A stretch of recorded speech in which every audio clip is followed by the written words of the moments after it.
આ તરફ સુરતમાં સ્થાનિક સ્વરાજ્યની ચૂંટણીમાં વહેલી સવારથી જ મતદારોમાં ભારે ઉત્સાહ જોવા મળ્યો છે। ઓલપાડ તાલુકામાં મતદારોએ પોતાના મતાધિકારનો ઉપયોગ કર્યો છે। ધારાસભ્ય મુકેશ પટેલના નધોઈ ગામે મતદારોમાં ભારે ઉત્સાહ જોવા મળ્યો છે। તાલુકા અને જિલ્લા પંચાયતના ઉમેદવારોમાં રસાકસી ભર્યો જંગ જામ્યો છે। જિલ્લા પંચાયતની 5 બેઠકમાંથી 3 બેઠક બિનહરીફ થઈ હતી। તાલુકા પંચાયતની 24 બેઠકમાંથી 13 બેઠક બિનહરીફ થઈ।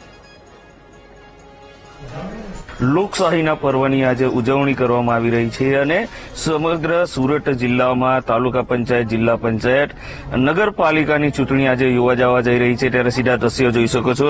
દ્રશ્ય છે ઓલપાડ તાલુકાના નગોઈ ગામના કે જ્યાં હાલ મતદારો છે, મતદારો પોતાનો મતાધિકારનો ઉપયોગ કરી રહ્યા છે। ખાસ કરીને સુરત જિલ્લામાં 36 જિલ્લા પંચાયતની સીટ છે, જેમાંથી 5 જે સીટ છે બિનહરીફ થઈ હતી, જ્યારે તાલુકા પંચાયતની 204 સીટમાંથી 21 તાલુકા પંચાયતની સીટ બિનહરીફ થવા પામી હતી। જ્યારે નગરપાલિકાની વાત કરવામાં આવે તો કુલ 4 નગરપાલિકામાંથી 116 જે ઉમેદવારો હતા, જેમાંથી 18 સીટ બિનહરીફ થઈ હતી। અને ખાસ જોઈ શકો છો કે જે મતદારો છે, મતદારોમાં ભારે ઉત્સાહ જોવા મળી રહ્યો છે। કેટલો ઉત્સાહ જોવા છે? ખૂબ જ ઉત્સાહ છે અને મતદાન કરવાથી અમને ઘણો લાભ પણ થાય છે। લોકોને શું અપીલ કરશો? મતદાન કરવાની બસ એટલી જ અપીલ કરીશું। જે ચોક્કસથી કે જે મતદારો છે, મતદારો પોતાનો મતાધિકારનો ઉપયોગ કરી રહ્યા છે અને હાલ સમગ્ર સુરત જિલ્લામાં વહેલી સવારથી જ મતદાન શરૂ થઈ ચૂક્યું હતું અને હાલ જે મતદારો છે પોતાનો મતાધિકારનો ઉપયોગ કરી રહ્યા છે। સાંજે 5 વાગે ચિત્ર સ્પષ્ટ થશે કે સમગ્ર સુરત જિલ્લામાં કેટલું મતદાન થયું, પરંતુ હાલ ભારે ગરમીમાં પણ લોકો મતદાન કરવા મતદાન મથકે પહોંચી રહ્યા છે। નિર્મલ પટેલ, વીટીવી ન્યૂઝ, ઓલપાડ, સુરત। તો સુરતમાં પણ સ્થાનિક સ્વરાજ્યની ચૂંટણીનો રંગ જામ્યો છે। વહેલી સવારથી જ મતદાન મથકો ઉપર મતદારોની લાંબી કતારો છે। ભારે ઉત્સાહ મતદારોમાં અત્યારે જોવા મળી રહ્યો છે। સુરત મહાનગરપાલિકામાં રસાકસી ભર્યો આ જંગ। વોર્ડ નંબર 20 ની વાત કરીએ, મતદારોની લાંબી લાઈનો લાગી છે।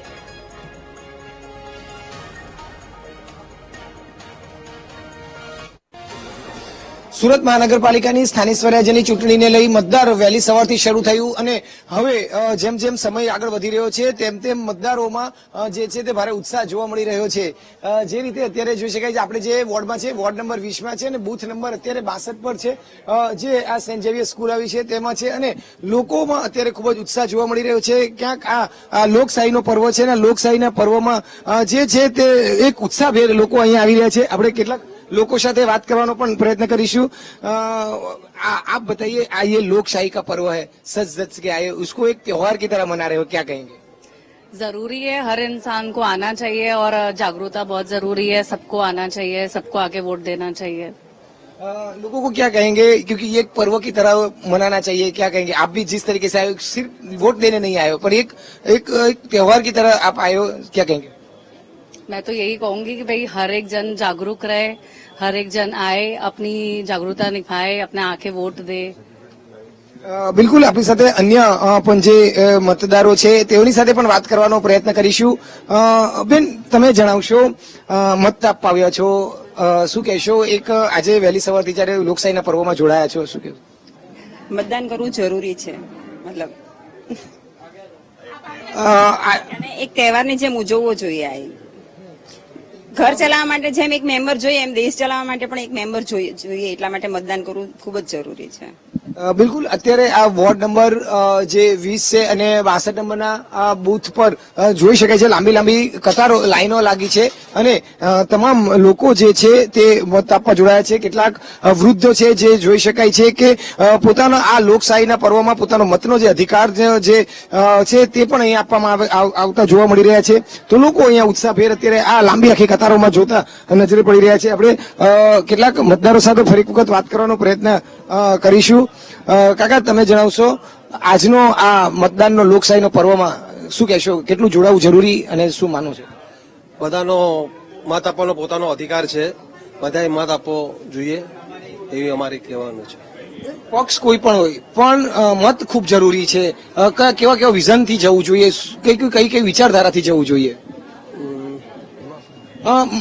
પક્ષ કોઈ પણ હોય પણ એક વિચારધારા જરૂરી છે લોકો માટે આજે લોકશાહીને મજબૂત બનાવવા માટે, શું માનો છો?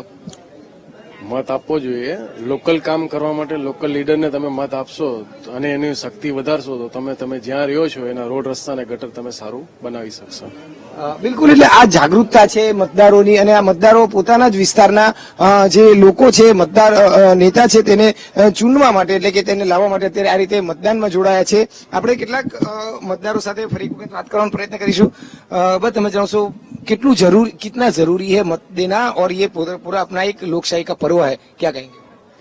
मैं कहूँ गुजराती नहीं है तो हिंदी चलेंगे. मतदान देना जरूरी है. ये हमारे एक हमारा वो अधिकार है अपना देने का, और ये होना भी चाहिए, सबको देना भी चाहिए.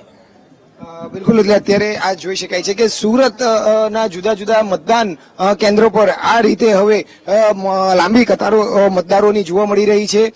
ખાસ કરીને વહેલી સવારથી જ્યારે મતદાન શરૂ થયું અને ત્યારબાદ હવે જે રીતે અત્યારે આ વોર્ડ નંબર 20 ના આ મતદાન કેન્દ્ર પર લોકો જે છે તે સ્વૈચ્છિક રીતે આવી રહ્યા છે અને આ પ્રકારની લાંબી લાઈન જે છે તે ત્યાં લાગી રહી છે. આપણે કેટલાક મતદારો સાથે ફરી એક વખત વાત કરવાનો પ્રયત્ન કરીશું.